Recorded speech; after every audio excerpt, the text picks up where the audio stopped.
할렐루야. 먼저 오늘 본문 말씀 고린도전서 11장 24절 딱 한 절만 우리 같이 찾겠습니다. 감사를 드리신 다음에 떼시고 말씀하셨습니다. 이것은 너희를 위하는 내 몸이다. 이것을 행하여 나를 기억하여라. 영어 성경을 보면은 Take it, this is my body, which is broken for you. 당신을 위하여 깨뜨린 내 몸이다 라는 거죠. 깨뜨리다 라는 말이 있습니다. Broken for you. 근데 우리 성경에는 이 깨뜨리다 라는 말이 포함되어 있지 않습니다. 원어 헬라어 성경에도 그게 분명히 들어 있습니다. 칼라라는 말이 부스다 말이 들어 있는데 그래서 제가 다시 한번 넣어 가지고 해석해 보면 이것은 너희를 위하여 깨뜨린 내 몸이다. 오늘 이 말씀을 잘 기억하시면서 오늘 말씀으로 들어와 주시면 좋겠습니다. 사랑하는 형제 자매 여러분, 오늘 우리는 예수님의 부셔진 몸, 거기에 숨겨진 깊은 의미가 있습니다. 그 뜻을 잘 깨닫고 감사하고자 우리 주님 앞에 모였습니다. 이제는 우리가 잘 알겠지만 주 예수 그리스도의 삶과 희생을 통해서 하나님의 참된 뜻은 이미 우리에게 잘 알려지게 되었습니다. 디모데전서 2장 4절이 이를 분명히 증거하고 있지 않습니까?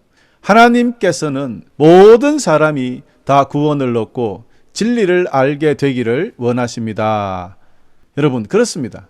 오늘 이 시간에도 우리 아버지 하나님께서는 그 누구든지 어떤 사람이든지 나이가 어떻든지 성별이 어떻든지 배경이나 국적이나 관계없이 모든 사람들이 구원받기를 원하시고 계신다는 것입니다.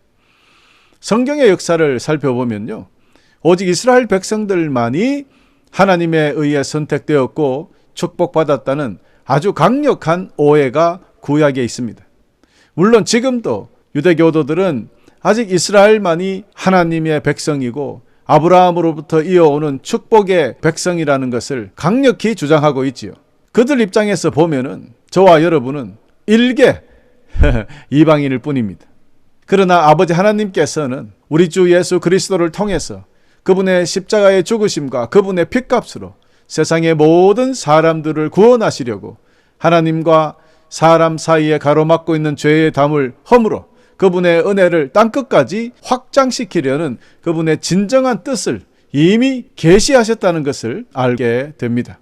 그렇지 않다면 예수 그리스도의 피가 우리의 더러운 죄를 깨끗하게 씻지 못하게 되었다면 오늘 이 시간 우리가 예배를 드릴 이유가 하나도 없습니다. 그러나 십자가 위에서 예수님의 희생은 온 인류를 구하시기 위한 포괄적인 사랑의 궁극적인 증거가 되기 때문에 우리는 소망 가운데 승리하며 살 수 있게 된 것입니다. 할렐루야. 우리 주 예수 그리스도께서 어떻게 그의 몸을 깨뜨려 주셨기에 우리가 주님의 몸에 참여하고 영생의 선물을 받게 되었는지 생각해보면 감사하지 않을 수 없습니다. 그래서 모든 인류를 위한 하나님의 그 포괄적인 구원의 주체가 되시는 우리 주 예수 그리스도께서 우리를 위하여 당신의 몸을 깨뜨리셔서 우리에게 나누어 주신 일, 거기에 대해서 오늘의 말씀을 전하고자 합니다. 사랑하는 형제자매 여러분, 하나님께서는 아브라함과 언약을 맺으셔서 그와 그 백성들을 통해서 세상에 당신을 나타내시기로 선택하셨습니다. 이것은 하나님의 강권적인 선택입니다. 그러나 이스라엘 백성들은 오직 자기 백성들만 하나님의 축복에 참여하는 백성이다 라고만 생각하게 되었던 거죠. 즉 하나님의 구원을 독점한다는 오해를 가지게 되었던 것입니다. 여러분, 이런 오해는 이스라엘 사람들만이 하나님에 의해서 구원받게 된다는 믿음으로 이어졌고, 이 큰 오해는 또한 다른 나라 백성이나 민족들에 대해서 무시하거나 또 커다란 장벽을 만들고 말았던 것입니다. 메시아가 오시면 우리나라가 완전히 회복되고 제사장 나라요 왕의 나라로서 다른 민족들을 다스리는 나라이다 라는 그 우월의식을 가지게 만들었던 것입니다. 여러분, 그러나 이것은 하나님의 궁극적인 계획이 아니었습니다. 하나님의 진정한 뜻은 그들만이 아니라 온 인류를 포용하시기로 결정하셨다는 것인데요. 이처럼 우리 주 예수 그리스도는 온 인류에게 그 진정한 하나님의 뜻을 드러내시기 위하여 하나님의 사랑과 자비의 본체로 이 땅에 오셨던 것입니다. 그렇습니다. 우리 주 예수님은 오직 한 민족만의 하나님의 은혜에 참여할 수 있다는 이스라엘의 오해를 깨시고 하나님의 참된 구원의 뜻이 모든 사람에게 전달되게 하기 위하여 오셨다는 뜻이 되겠습니다. 주님은 몸을 깨뜨려 나누어 주시기 위하여 오셨던 것입니다. 결국 주님은 잘못된 구원의 개념을 다시 바로 잡기 위하여 오셨다고 말해도 과언이 아닌 것입니다. 그래서 우리 주 예수 그리스도께서는 하나님의 약속의 성취로 오셨고 하나님의 참된 뜻이 유대인에게만 국한된 것이 아니라 모든 나라에 확장되었다는 것을 분명히 마태복음 28장 19절 20절을 통해서 말씀해 주셨습니다. 그러므로 너희는 가서 모든 민족으로 제자를 삼아 아버지와 아들과 성령의 이름으로 집례를 주고 내가 너희에게 명령한 모든 것을 그들에게 가르쳐 지키게 하여라. 보라, 내가 세상 끝날까지 항상 너희와 함께 있을 것이다. 아멘. 그렇습니다. 만일 유대 백성만 구원을 얻게 만드셨다면 뭐하러 주님께서는 세상 땅끝까지 가서 복음을 전하라는 말씀을 하셨을까 말입니다. 여러분, 그렇습니다. 그 의미가 바로 하나님의 구원의 계획이 오직 이스라엘에게만 있는 것이 아니라 온 세상 사람들에게도 환히 열려 있다는 것을 증거하는 것이 되겠습니다. 이를 정확히 이해한 사도 바울도 디모데전서 2장 4절에 이렇게 하나님의 계획을 기록해 두었습니다. 하나님께서는 모든 사람이 다 구원을 얻고 진리를 알게 되기를 원하십니다. 할렐루야. 거듭 말씀드립니다, 여러분. 우리 주 예수 그리스도의 사명은 모든 부족, 국가, 언어의 구원의 문이 열려 온 인류가 하나님의 엄청난 사랑과 구원의 계획을 다 받을 수 있도록 십자가 위에서 길을 열어주셨던 것입니다. 그의 몸을 깨뜨리심으로 그는 장벽을 깨고 분열을 무너뜨리고 모든 사람들이 그리스도의 깨어진 몸을 함께 나누는데 참여할 수 있도록 하셨던 것입니다. 그리고 우리를 그 장소로 초대해 주셨다는 것입니다. 그의 죽음과 부활을 통해서 주님은 죄와 죽음을 정복하셨고 그들의 배경이나 민족에 관계없이 그를 믿는 모든 사람들에게 구원을 베풀어 주셨다는 것은 얼마나 놀라운 축복의 복음인지 알 수가 없어요. 그 때문에 이방인인 저와 여러분도 은혜와 혜택을 지금 누리고 있는 것입니다. 주님께서 몸을 깨워 주셨지 않았다면 우리는 도무지 구원받을 길이 없었다라는 것을 다시 한번 엄중히 여러분에게 선포합니다. 주님의 몸이 우리들 대신 부서졌기 때문에 우리가 하나가 되는 거죠. 주님은 당신의 몸을 깨뜨리심으로 그리스도에 대한 믿음을 통해서 모든 나라, 부족, 언어, 다른 모든 민족의 사람들이 그분 안에서 하나가 될 수 있게 되었던 것입니다. 고린도전서 12장 13절이 이를 증거하고 있습니다. 우리는 유대 사람이든지 그리스 사람이든지 종이든지 자유인이든지 모두 한 성령으로 침례를 받아 한 몸이 되었고 또 모두 한 성령을 마시게 되었습니다. 할렐루야. 그렇습니다. 우리 주 예수 그리스도의 부서진 몸은 모든 신자들은 그리스도 안에서 유대인과 이방인 사이에 더 이상 구별이 없다는 것을 확실하게 보여주었던 것입니다. 여러분, 이거 우리가 성경을 읽으면서 간단히 생각하고 넘어가는데요. 그렇게 쉬운 일이 아닙니다. 여러분, 이 말은 유대인들이 어떻게 이방인들과 함께 식사를 하고 합니까? 있을 수가 없었던 거예요. 그들은 하나님께서 선택한 백성인데 저런 잡신을 믿는 저런 사람들하고 어떻게 하나가 될 수 있냐? 이거는 말이 안 되는 겁니다. 그런 사람들에게도 하나가 되라고 자꾸 말씀하시는 겁니다. 그러니 그 유대인들에게는 이게 쉬운 일이 아닙니다. 또 8절에 보니까 하나님께서 이방 사람들을 믿음에 근거하여 의롭다 여겨주신 것을 성경은 미리 알고서 아브라함에게 모든 민족이 너로 말미암아 복을 받을 것이다 하는 이런 기쁜 소식을 미리 전했습니다. 그러므로 9절 믿음에서 난 사람들은 믿음을 가진 아브라함과 함께 복을 받습니다. 갈라디아서 3장 8절에서 9절 말씀이죠. 이렇게 주님께서 깨뜨리신 몸을 감사함으로 우리가 각자 나누어 받을 때 우리는 드디어 하나가 되고 아브라함에게 약속하셨던 그 하나님의 축복까지 우리가 함께 이어받을 수 있게 되는 것입니다. 여러분, 이것이 바로 성찬 예식에 숨겨져 있는 축복인 것입니다. 그렇다면 여러분, 우리 모두는 하나님의 놀라운 사랑의 수혜자로서 우리 자신의 삶에서 그 사랑을 포용하고 나누도록 부름받았다는 것도 잊지 말아야 합니다. 구원의 은혜를 받았다면 그 사랑을 다른 사람에게 전하는 것 우리의 임무다, 책임이다 라는 것을 기억해야 되고, 그렇게 하는 것이 그분의 놀라운 사랑에 조금이라도 보답하는 것이 되겠습니다. 그렇습니다, 여러분. 우리 주 예수님이 모든 사람에게 구원을 확장하시기 위해서 자신의 몸을 깨뜨린 것처럼 우리도 다른 사람들을 위해 희생해야 하며 그들의 배경 관계없이 모든 사람들에게 받은 사랑과 은혜를 나누어 주어야 도리를 지키는 사람이 된다는 것입니다. 그래요. 그리스도의 초종자로서 우리는 인종적, 민족적, 사회적 우리를 분열시키는 모든 벽을 우리부터 무너뜨려 나아갑시다. 우리 주님의 몸과 피를 마시는 성찬에 참여하는 우리는 이제부터 그리스도의 몸은 다양한 배경과 문화를 가진 이 모든 사람들이 함께 하나가 되는 거룩한 공동체이다. 이것이 성도의 모임입니다. 이것이 바로 교회입니다. 고린도전서에 잘 나타나 있지 않습니까? 교회는 우리 주님을 머리로 둔 한 몸으로 비유하고 있습니다. 각각의 구성원들이 서로 다른 은사와 역할을 가지면서 그 뜻이 하나님과 하나가 되어서 한 몸을 이루어야 한다라는 것이 귀한 가르침입니다. 여러분, 우리는 이 말씀을 읽고 들을 때마다 우리 교회는 어떻게 하고 있나? 또 나는 우리 교회의 어느 파트를 맡고 있나? 누구는 팔이고, 누구는 다리고, 누구는 손가락일 수 있습니다. 누구는 누릴 수가 있습니다.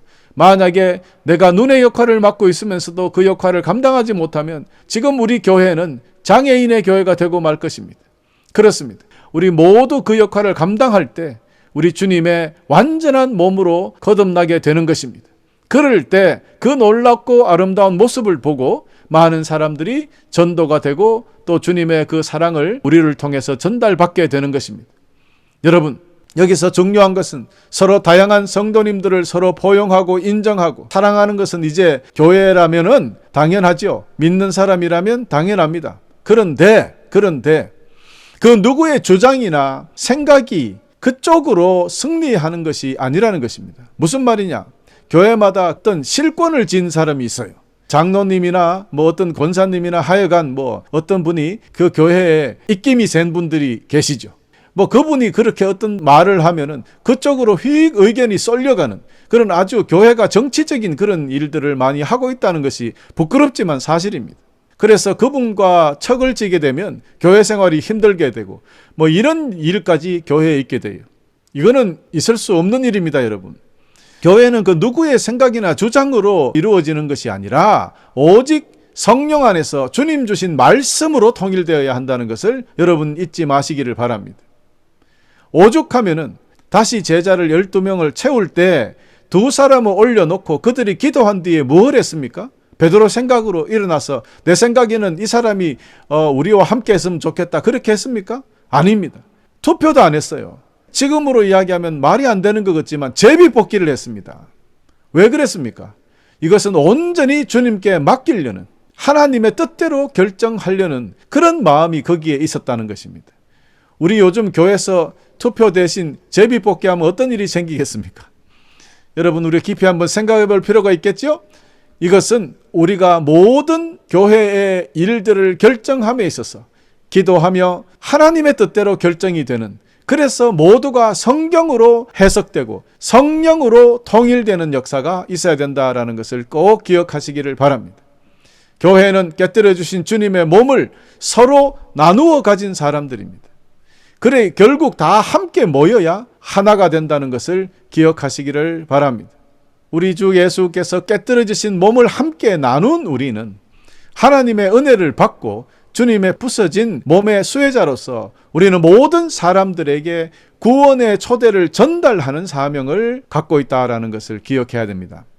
예수님이 자신을 바치신 것처럼 우리도 구원의 메시지를 사람들에게 나누고 그분의 성품을 전하는 귀한 삶을 통해서 그분의 사랑을 보여주도록 부름받았다는 것 꼭 기억하시면서 항상 주님의 몸과 피를 먹고 마셔야 할 줄 압니다.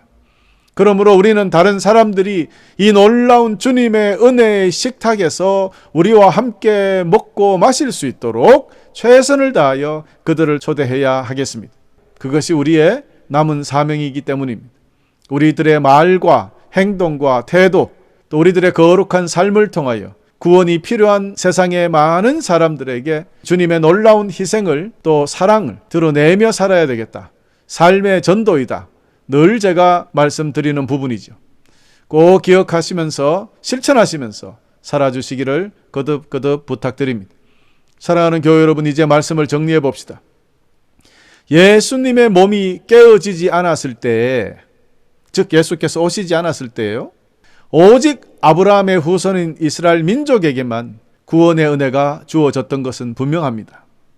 그러나 우리 주님께서 당신의 귀한 몸을 깨뜨려 주셨기에 하나님의 놀라운 은혜는 이스라엘 민족뿐만 아니라 온 세상 모든 민족에게까지 전해지게 되었다는 진리를 여러분에게 말씀드렸습니다. 이것은 아주 귀중한 신학이자 놀라운 가르침이니 여러분 꼭 기억해 주시기 바랍니다. 다시 한번 정리해 보면, 주님께서 그 몸을 깨뜨려 주시지 않았다면 한 사람만 그 몸을 먹게 된다는 뜻이죠. 즉 한 민족만 몸을 먹게 된다는 뜻입니다. 그러면 계속해서 이스라엘만 구원을 받게 된다는 뜻이에요. 지금 이스라엘이 그것을 원하는 거예요. 깨어진 주님의 몸이 아니라, 메시아의 몸이 아니라 깨어지지 않은 몸을 원하시는 거예요. 그러나 주님께서는 이 땅에 오셔서 당신의 몸을 깨뜨려 우리에게 나누어 주셨습니다. 그 뜻은 세상의 모든 민족에게 구원이 골고루 이루어지도록 깨어서 나누어 주셨다는 뜻이 됩니다. 그래서 오늘 주님의 깨어진 몸, 굉장히 중요한 신학적인 의미와 가르침이 있다는 것을 기억하시기를 바랍니다. 우리 주님의 깨뜨려진 몸은 하나님의 보편적인 구원의 강력한 상징이라는 것, 주님께서는 스스로 자신의 몸을 깨뜨리심으로 오직 아브라함과 그 후손만이 하나님의 축복에 참여할 수 있다는 오해를 깨뜨리셨습니다. 그리고 우리 주님께서는 스스로 자신의 몸을 깨뜨리심으로 모든 사람들을 구원해내려는 하나님의 참 뜻을 드러내셨다는 것입니다. 당신의 고귀한 희생을 통해서 모든 사람들이 그의 은혜의 축복에 참여할 수 있는 문을 열어주셨던 것입니다. 여러분, 우리는 그리스도에 대한 믿음을 통해서 하나님의 사랑과 은혜로 연합된 한 몸이 되는 사람들입니다. 주님의 몸과 피를 함께 나누어 먹고 마신 형제 자매는 하나라는 것이 성찬을 통해서 우리에게 각인되어야 할 믿음입니다. 오늘부터 우리 모두는 이 놀라운 진리를 감사함으로 받아서 하나님의 귀한 사랑의 도구가 되어서 구원의 메시지를 세상과 나누고 우리의 일상생활에서 그리스도의 희생적인 사랑을 실천하기 위해서 노력하는 것, 그것이 주님의 은혜를 갚아나가는 길이다. 여러분에게 다시 한번 말씀드리고, 우리가 만나는 모든 장벽을 허물고 주님을 믿지 않는 사람들을 주님의 거룩한 구원의 식탁에 초대하고 하나님의 사랑의 증인으로 살아서 우리의 삶이 그리스도의 부서진 몸의 능력을 통해서 하나님의 영원한 구원의 품으로 이끌어내는데 부족함이 없는 여러분 되시기를 간절히 축원합니다. 끝으로 오늘부터 우리 모두 우리 주 예수 그리스도의 부서진 몸에 대하는 성찬에 참여하고 영생의 선물을 받아 누리는, 그래서 승리하며 사시는 여러분 되시기를 간절히 축원하면서 말씀 마치겠습니다.